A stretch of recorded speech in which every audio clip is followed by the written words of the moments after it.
All right, for those of you watching, we're having problems on Facebook. It looks like it's not working. It's working on my personal page. That's what matters. All right, here we go.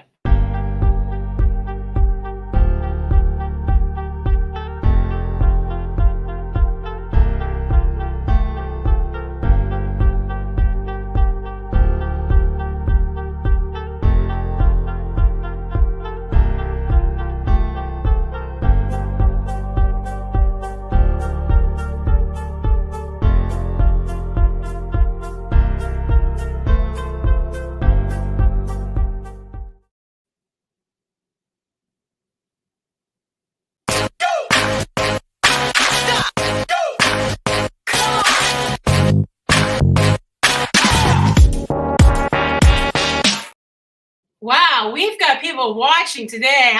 Dani's bringing the pain. Something's going. People are watching, Dani. I don't know if that's what your Instagram share did or what. I get Dani waiting in the background. She's a certified vet tech who I've known for many years now. She would come into the room and I would feel at ease at Boulevard Vet. So we're going to chat about all of that soon. Presenting sponsors, you're up. Thank you so much to our presenting sponsors. Canine Cruise is the place to take your pet. They offer dog and cat boarding, dog daycare, pet retail, and mindful day school. With over 12,000 square feet of indoor space and a spacious yard, they're the one-stop shop for professional pet care in Chicago. Bark Pouch makes mess-free, lickable treats for a delightful time with your dogs. Reward good greetings, treat calm table manners, or enjoy a walk together with their easy-to-use pouch. With 5 irresistible, all-human-grade recipes in 2 sizes, even picky pups find a favorite. One gentle squeeze and a quick lick of Bark Pouch treats, and you'll enjoy amazing attention, even when you're wearing gloves. Hopefully we're out of winter soon, though. Kiki's Corner Natural Pet Foods in downtown Winfield, just a block south of CDH Hospital on the railroad tracks. Kiki's has all your food and health aid needs for dogs and cats. Kiki's Corner for a healthy, happy pet. Thank you, sponsors. I truly appreciate you. I'm just bringing Dani in. Dani, hello. Welcome to the show. Hi.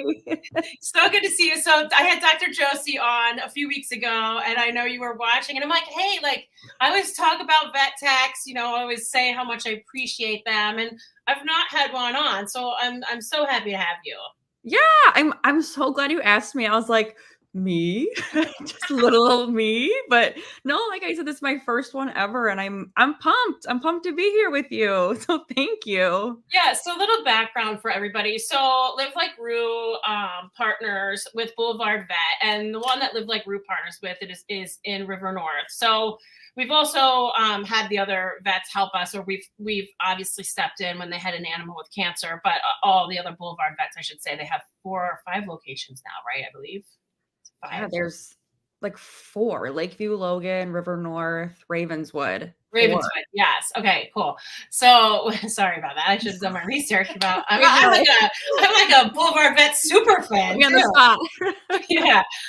So Dani was a certified vet tech at the River North location and worked with a lot of the vets that Like Roo worked with. So it was so nice for consistency purposes when we were working with Sugar Mama, for example, and Dani would be there really and know that dog. So it was just so nice to have somebody who, number one, understood what we were about, understood Sugar Mama, and understood Lauren, her amazing adopter, who was a lot of times the person to take Sugar Mama in there.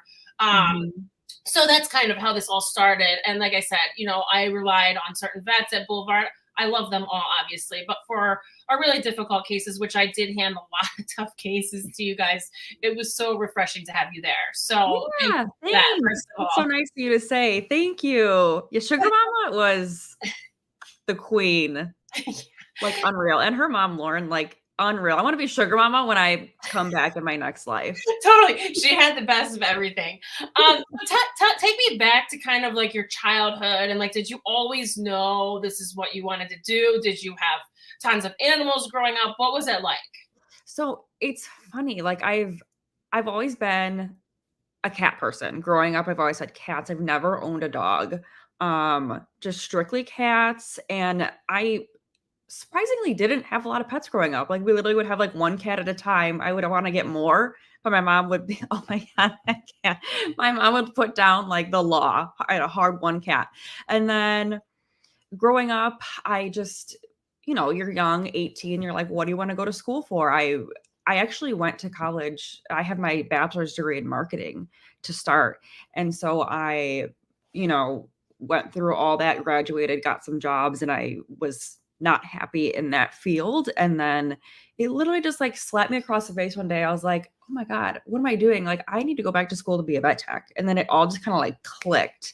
And in my 20s, I moved back home. I researched like the best schools to go to online, found the one in Tinley Park, and the rest is history from there. And now I'm where I was meant to be this whole time. And it's funny, like I tell people I'm a vet tech and I went back to school for that. And they're like, of course you are. Like, duh. Like I could have told you that. So that's kind of like how I got here now. Isn't that funny how sometimes it's like right in front of you and you can't see it? Literally. Yeah, it was like my life needed to just go through all these hurdles. And then when it was meant to be, the timing came and I was like, let's roll. Let's do this. Totally. So for all those watching, which is a lot, I mean, this is like one of our highest ones ever. Please, please, if you have questions, just type them and I can put them on the screen and Dani can answer them because, my questions can only go so far. But when you first started, and I know like obviously like your schooling and all of that, it prepares you for things, but like when you first started, was there ever a moment when you were like, oh, I don't know if I should have done this? It's pretty hard. Honestly, I had that moment when I just started school. Like literally like the first week in is when reality sets in and you see what you actually signed up for. Cause you're like, oh, cats, dogs, yay. But then you get into school and you see the reality of things you need to learn. You need to learn all the vocab, like all literally the ground up of veterinary. And they take it so seriously, which I'm glad they do. Like they make you work so hard in that program. So that was the only time I was like, oh my God, what have I done with just how hard and time consuming it was and exhausting. But after like that first week, I kind of got my feet wet and I was like, okay, this is where I'm meant to be. And then honestly, I never questioned it since then. It's makes me who I am. I know it's where I'm supposed to be. And I truly am happiest when I am working with animals and their owners and rescues like you. So I never have questioned it since that first week of school, which came and went right away. But after that, I'm like, nope. This is it. I'm happy here. Yeah. And I always ask this because I have like a really weak stomach. And in fact, if for those of you that follow me on Instagram, you will know that I had to remove a dead mouse that my cat client killed this week and left me like a trophy. First of all, like I just don't, here's the thing, like I feel bad for that. And I don't, for the guy, for the mouse, for Mickey, which I named him, like I feel bad for him. But I understand, like the cats are gonna cat. And like, I'm not a cat person. I'm so glad you are. But I love my cat clients. I grew up with so many cats. We took in all the strays. We had a cat named Gimpy who had half a tail and an eye missing and was a mess. Like we took them all in. So it's not like I don't know cats. Like I know them. I grew up with them. But my stomach is so weak, and people are like, "Well, how are you a pet sitter and a dog walker and dealing with all this medical with Like Roo?" And I'm like, I just get through it. But was that kind of part of it too? Is just you have to have kind of like a strong stomach, and not. We'll talk about the emotional part, but like the strong stomach thing is part of it too. Yeah, like again, I had all of these doubts and like oozy moments when I was just starting school. Like when we had to do surgery in school, I definitely had moments where I was getting lightheaded, where I was like helping do the spay with the doctor and they're in there and there's blood and just literally the inside of the pet is right there. And those are the moments where at first I felt a little nauseous and lightheaded. And I was like, oh my God, like this is this is happening. But as it just took some time, as you do it more, you get used to it. And then literally like, we'll talk about food and surgery. We're like, oh, what do you want to eat for lunch? As they're like neutering a dog. And we're like, oh, a salad. Like it's nothing. Like, it's just, you get so used to it. And literally like abscesses, call me over. I want to see the whole thing. Like I will be mad if you don't invite me over to watch it. Like, it just, after a while, like it's just fun. And it's the grosser the better, which sounds bizarre. But with humans, I can't do it. I don't want to see it. I don't even want to look at it. Like, I will pass out. But with pets, like, I'm there. I'm there.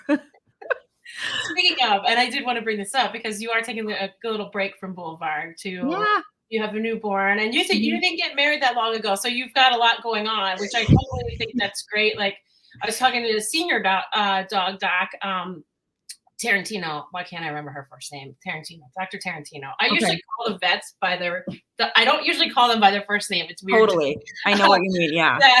Especially you, it's just, exactly. It's kind of awkward. But what were we talking about just now? Gross things. Oh, yeah.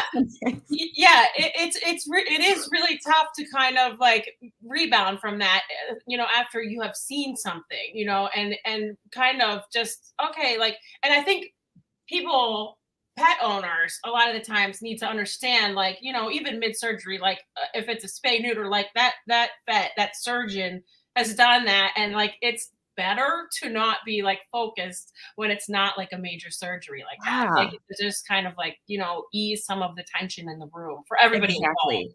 Exactly. Yeah, that was always nice when I could reassure the owners. Like, I know when we're doing intake, like their whole world is in our hands, their baby, their pet. But it's just nice for me.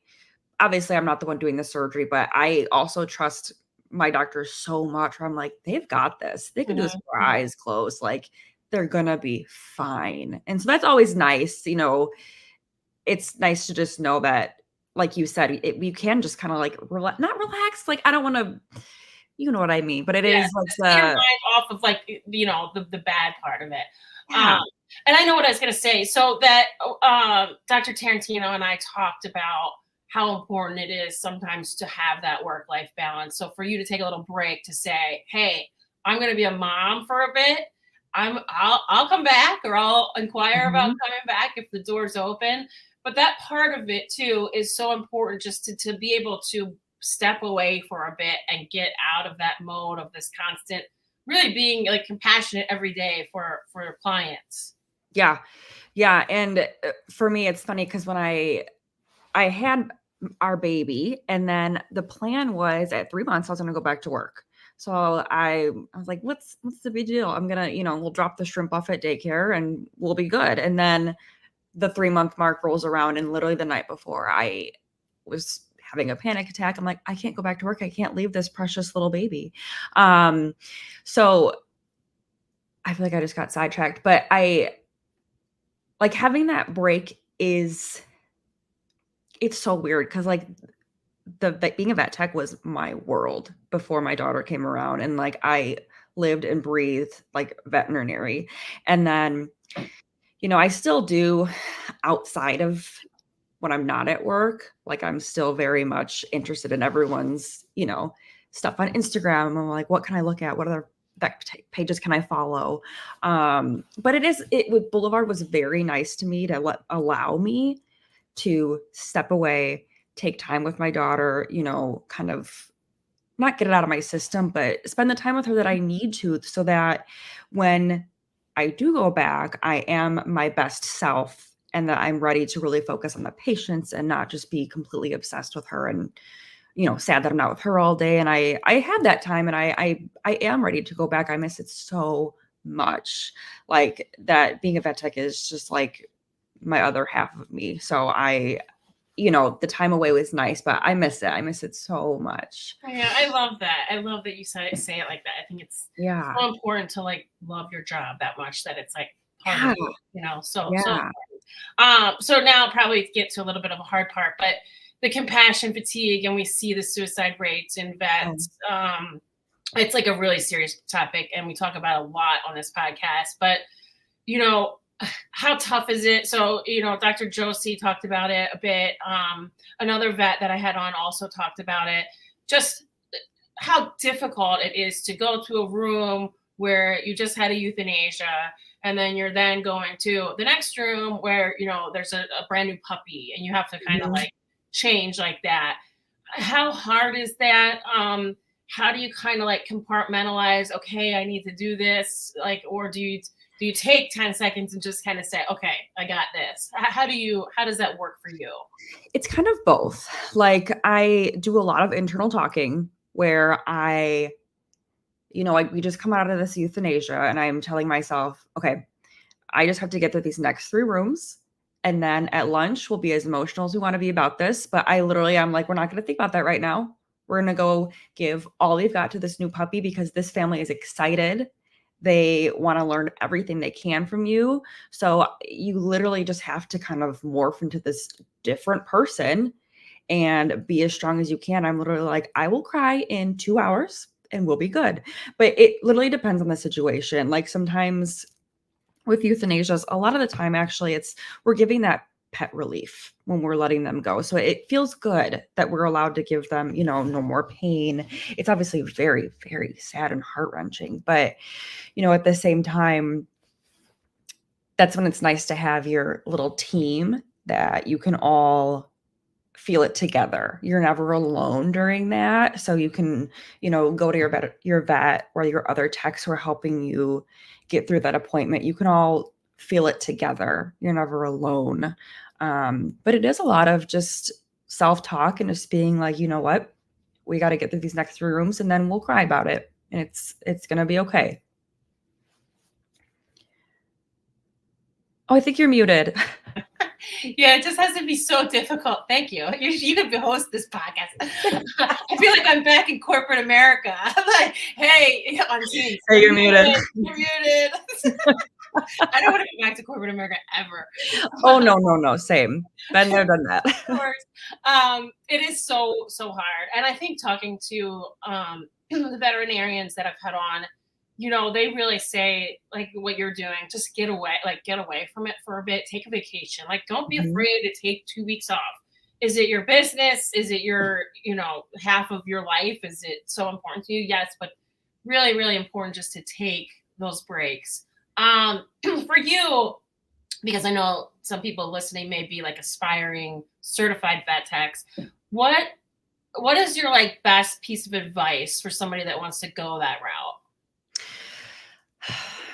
So, advice. That's a really good question. I feel like for me, I didn't even I knew what vet tech was about, but I didn't exactly know everything that it was about until I finally got there.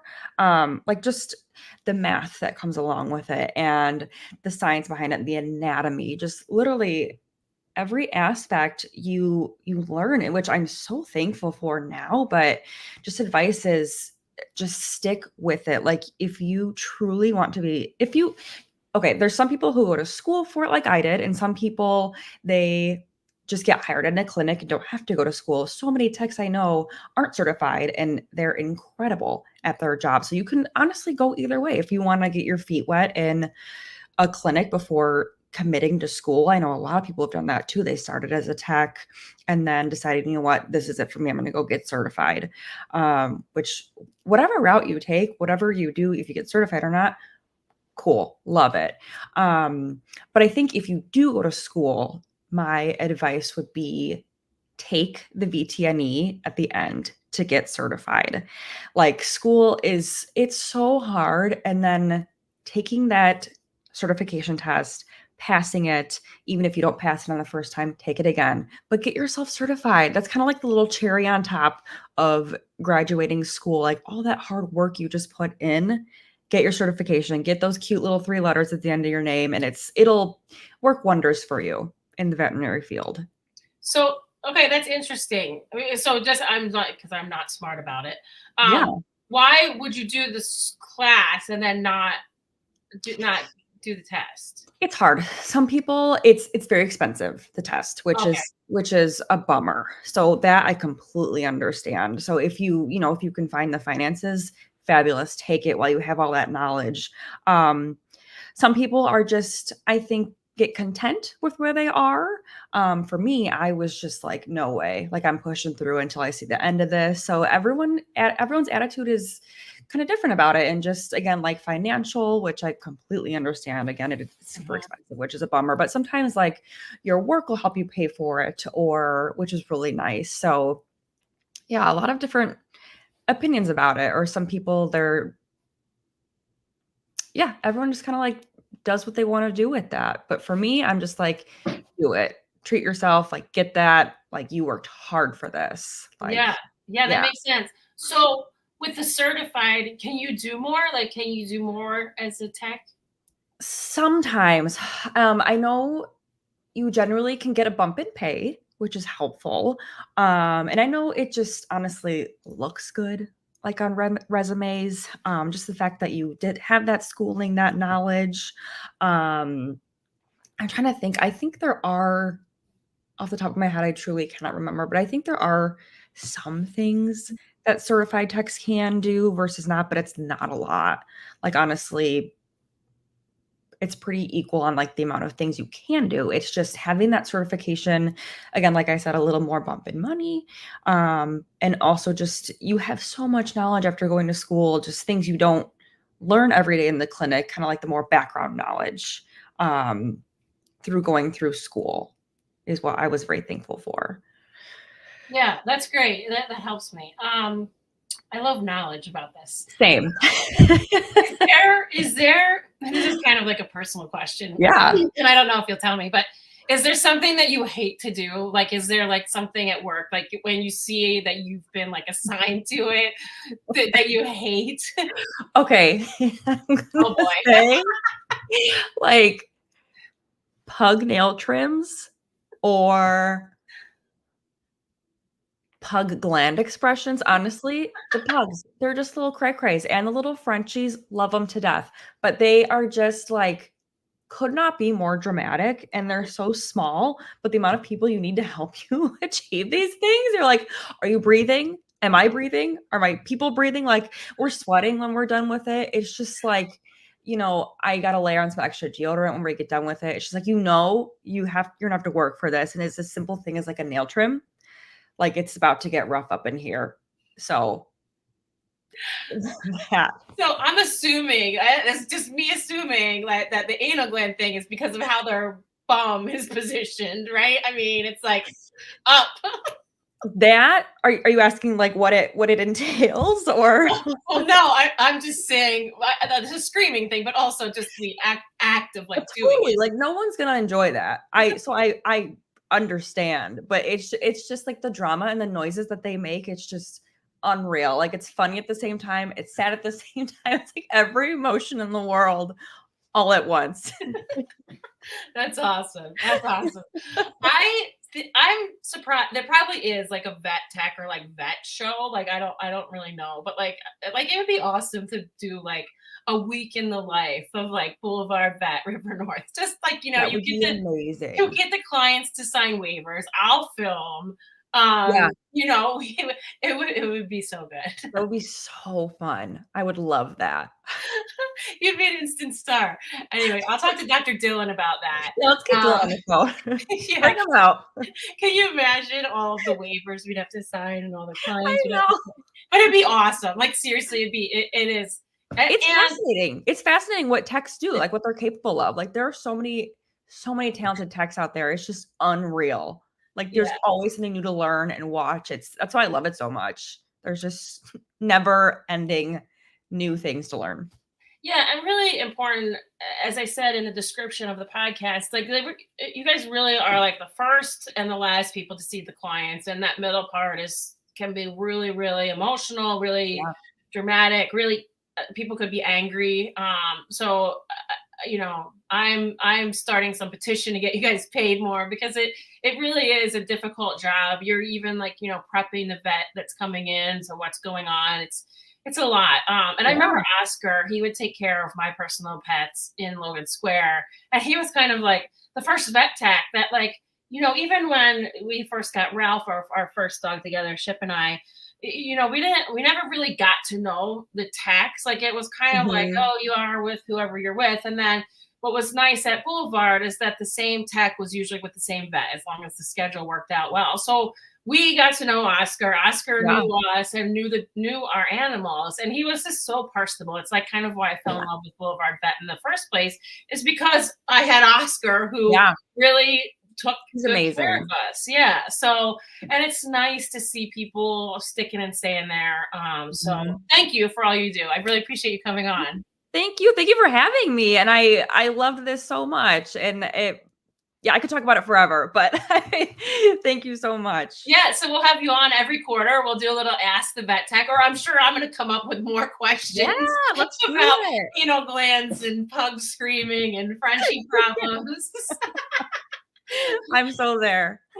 Awesome. Everybody, Dani Navarro, check out Boulevard Vet. Again, I can't say enough about them. I can't force you to go to Boulevard, but they are terrific partners of Live Like Roo, and Max still goes to Boulevard Vet, and Steve will be going back there shortly. So thank you guys for all you do. Dani, thank you for all you do. It's really important to support vet techs, certified vet techs. I like to put the little C in front of there too. Now I know. Thank you. Yeah. And thank you for all you do. You are amazing as well. So thank you. I can only do it with vet staff and vet support like all of you at Boulevard. So thank you, Dani. All right, guys, that was Dani. I knew she was going to be great, and we still have 33 people watching. What's on? Is nothing on TV tonight? This is Dani. This is like, you got ratings gold. You're going to be on all the time now, every week, supporting sponsors. Thank you so much to our supporting sponsors. Give the gift of joy and memorable moments of furry loved ones with a gift card from Kimberly Kingen Photography. For more details, please visit her website at KimberlyKingen.com or contact her directly at her email, kimberly@kimberlykingen.com. The Canine PT is Chicago's highest rated dog physical therapy clinic, and they're dedicated to enhancing the lives of your four-legged companions as they age or when recovering from an injury. They also offer a discount for rescue dogs. For more information, visit thek9pt.com. That's THEK9pt.com. Anything is Plausible is Chicago's premier dog training company. They offer group classes for every stage of your dog's life and have a talented team of behavior specialists to work through any issues that need modification using positive reinforcement. Check out Anything is Plausible. Liz Starks at Guaranteed Rate. Check with Liz for the absolute best mortgage options. She helps when others can't and even calls it rescue loans. Buyers, sellers, investors, give Liz a call. She can lend in all 50 states. NMLS number 224526. Thank you, supporting sponsors. Thanks again, Dani, for being a guest. Guys, I don't know who's on next week. I'm flying with it. It has been crazy over here with pet care and spring break and dead mouse and mice and hopefully just one dead mouse. Oh boy, poor Mickey. But if you want to hear from anybody, please send me an email, sarahlouk@gmail.com, or just ping me on the Unmuzzled podcast page, or if you know me personally, just message me. But I would love to have some guests line up. I'm working on a few. There's a few in the hopper, but I really need somebody for next week. So hit me up. Thanks again, Dani. Bye-bye.